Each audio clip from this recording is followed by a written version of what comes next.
So over the last few years, I've pretty much tried every possible way of playing and recording guitar at home. And for better or worse, I've probably became one of the pickiest and nerdiest guitar players I've ever met. But after building this current rig that I have set up right now, I think it was all worth it. So I've tried many of the guitar amp plugins, and I have actually found many that are really, really good.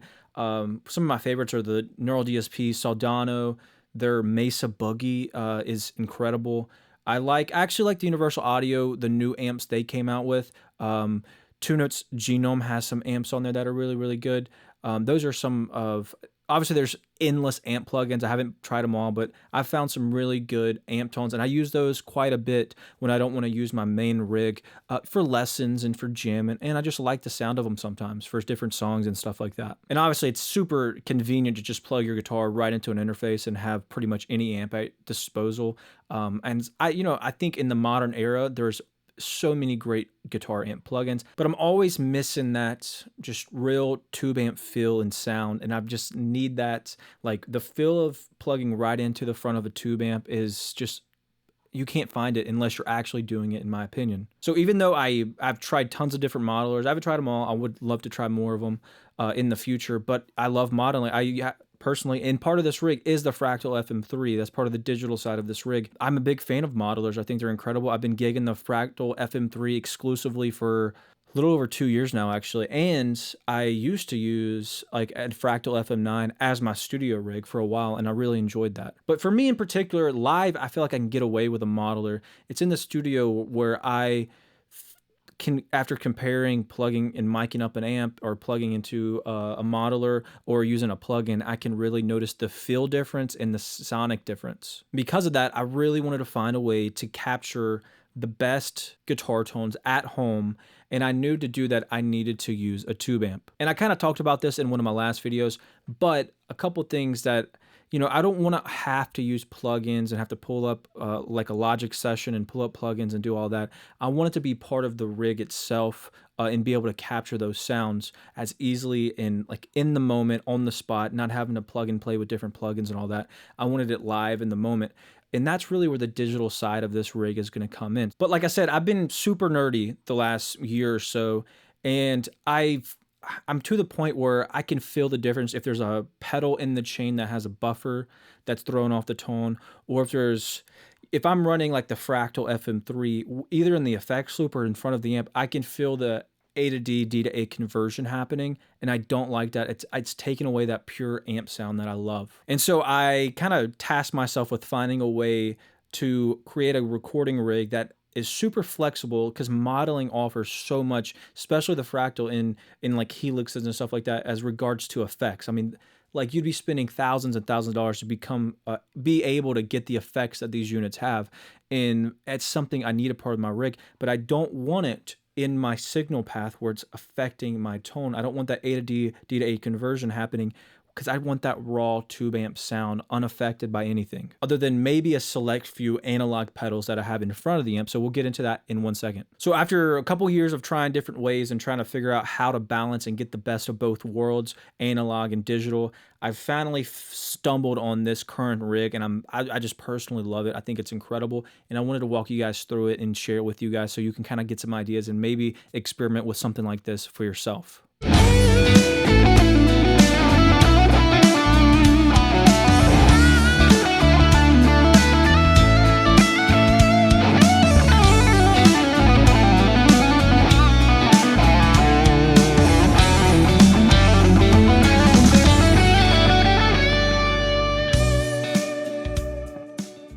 Now, the heart of this rig is my MGL 50-2204 and the Suhr Reactive Load IR. This is the sound, this is the heart of the sound.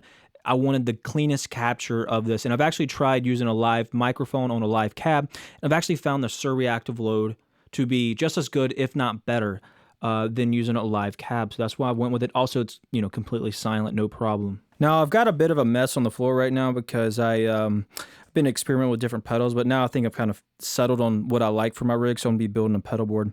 But really in front, I like different modulation kind of ideas. Like I would say a wah is kind of a modulation thing. Got the Unicorn Univibe pedal. Got a Phase 90 up there I like to throw in sometimes. And then the Overdrive I love, which which is the brand new PXO from J Rocket. I love that. That's what I've been I throw in and out of the front of my amp. Sometimes I'll plug just straight into my amp if I just want that completely clean, unaffected sound. But that's usually what I got going. And then I use the MXR ISO brick. So that's, guitar goes through these pedals into the front of the amp. But then leaving the Suhr Reactive Load IR, I'm using 1.3 for today, going into my interface, which is the Audient ID44, this is where it gets interesting. So I'm going into input 2 over here. My microphone, you can see it lighting up. That's where my vocal mic is going in. My guitar is going right into input 2. Now, in particular, there's different ways of doing this. And there's different ways I could still do it with this current rig. But the inputs 1 and 2 on this have a send and return. So it hits preamp, sends out, and returns back in, and then hits conversion. That's usually used, if you want to use outboard EQs or compressors or something of that nature. Well, what I'm doing is I'm hitting input 2. I'm going out of the send, which is this cable. Sorry, it's a little dark. It's going out of that. And then I've got the Fractal FM3 going down here. It's hitting that mono, going out stereo, returning back into my interface with 3 and 4 in stereo. Then they have their little mixing software app here, and I just have it, right now it's labeled Verb, but that's really just any effect. I can blend that, and that's completely in parallel. It's 100% wet signal going through there for most of the time, actually. We'll get into it in a moment. Where it says guitar is my straight through from the Suhr Reactive Load, completely clean, nothing affecting it. And then that Verb is that complete wet signal path where I'm getting reverb and delay and Leslie and chorus and tons of other things in the future. And on the Fractal, I'm trying to run everything in parallel as that I can. It's a little bit difficult because the FM3 runs out of storage very easily, and you don't have like an infinite level of pathways like you might have on the Xvive or FM9. But I got basic things. I got a rotary that I'm really digging. I got a pitch setting where it is down a few cents on each side, and it creates this really thick 80s kind of Van Halen sound. They got a little chorus on there, reverb. I got many different reverbs.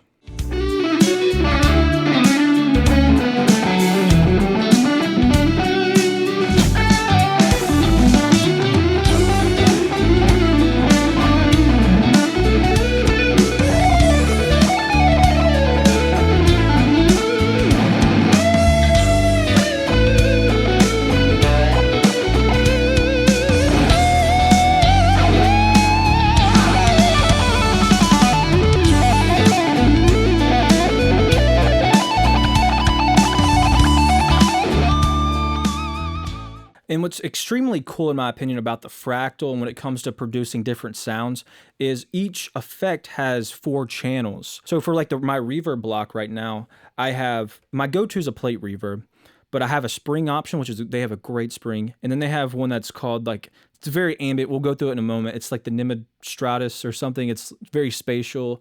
Very cool. And then the same thing with delays. I can have different channels. I haven't got to it yet and tweaked it right now. I just got a back and forth dual delay, which you guys will hear in a second. Got the Leslie, got all that. So let's go through the different sounds. All right, let me bypass all the ambience right now. So this is going to be no Fractal. This is just straight into my amp.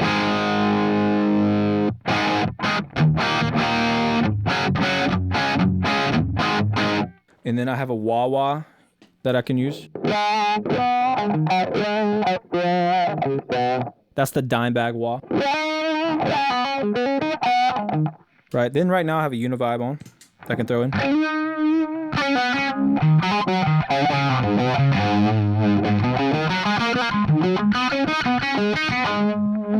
Right, and then I got the PXO. I can use the boost side. And I got the overdrive side.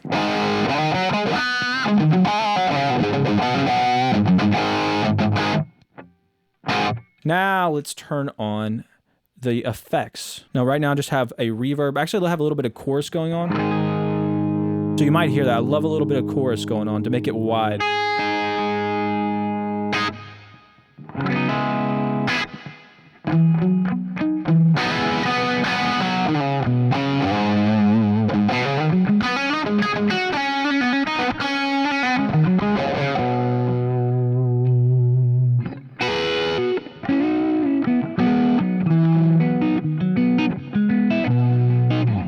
right, now let's turn the delay on.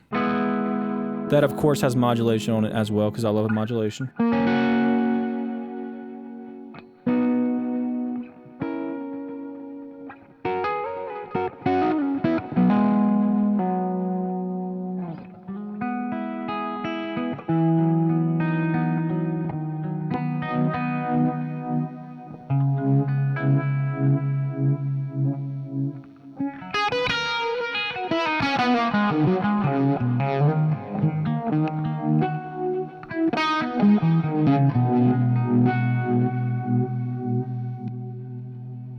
Right, we can turn on a Leslie from that FM3.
Then I can turn the chorus up. But when I turn the chorus up, how I have it set currently, and I might change this, I can totally change this, is it's actually just overly chorusing the reverb and delay. It's not really chorusing my dry sound. My dry sound is completely clean. This is kind of a wet, dry, wet kind of setup here.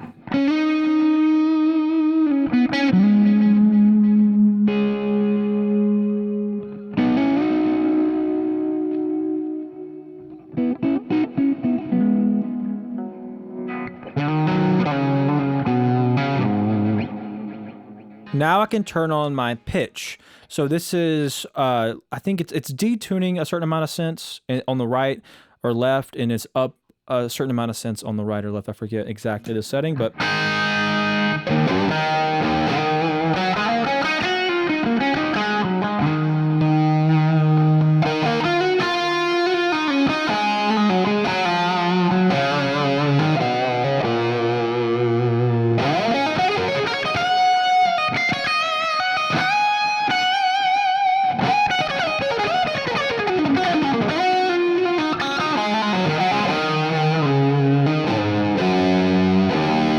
All right, I turned the delay off.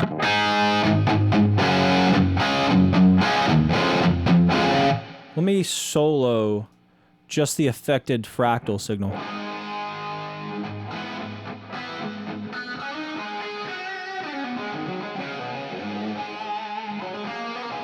Let me turn the pitch up. All right, so now the pitch is up a little bit.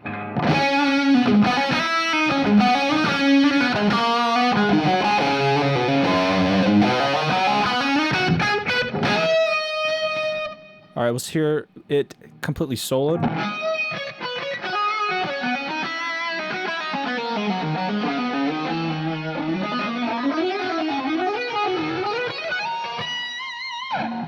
All right, back with the dry guitar.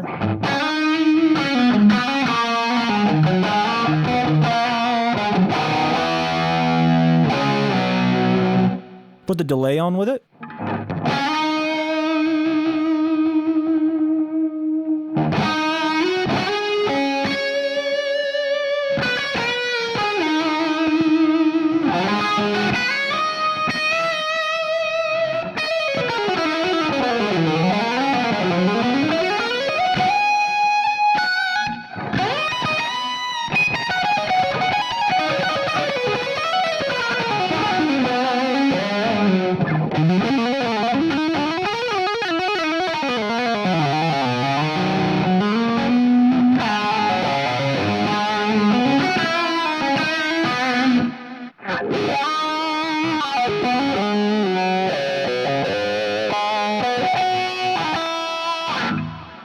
right? And then, you know, I could change channels on the reverb, say, and go to that Nimbus or whatever it's called.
And I truly believe I've barely kind of touched the possible sounds I can create with this current setup, because obviously the Fractal has so many built-in effects that are absolutely incredible with crazy delays, reverbs, choruses, flangers, phasers.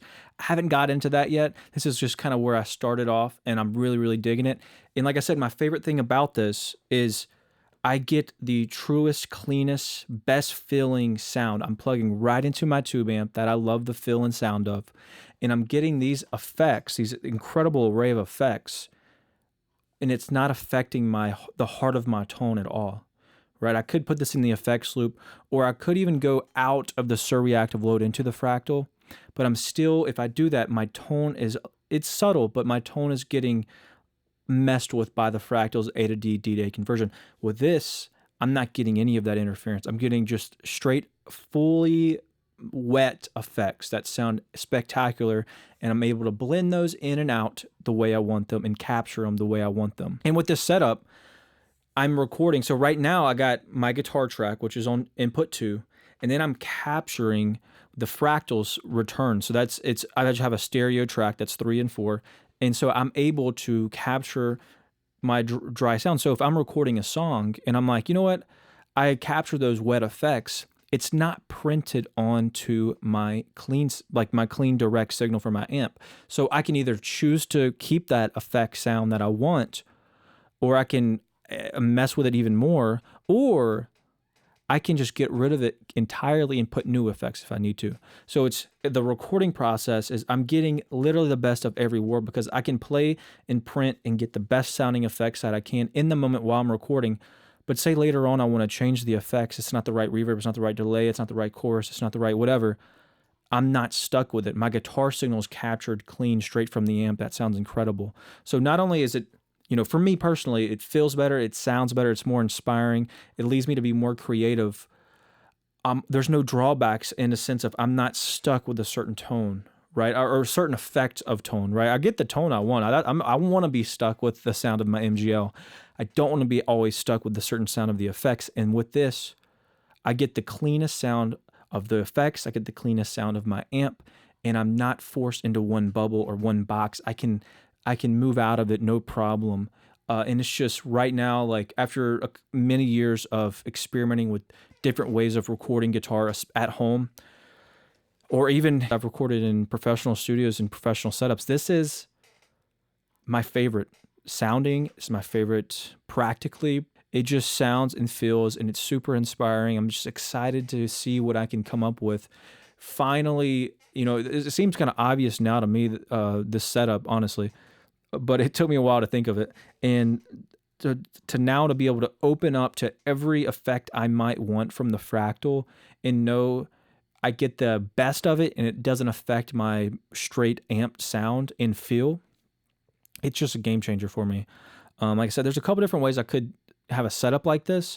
This is the way I'm doing it now, and I really, really enjoy it, and I'm just so happy. I just wanted to show you guys. I think I found the best way to record guitar at home. It has the most flexibility, and it has the best possible sound and feel and inspiration. It's just so easy in a way that I just love. For me personally, I love it. I love the sounds I can get. I'm excited to explore the new horizons and possibilities that this opens up for me. So anyways, I hope you guys enjoyed this video, and I'll see you guys back next time.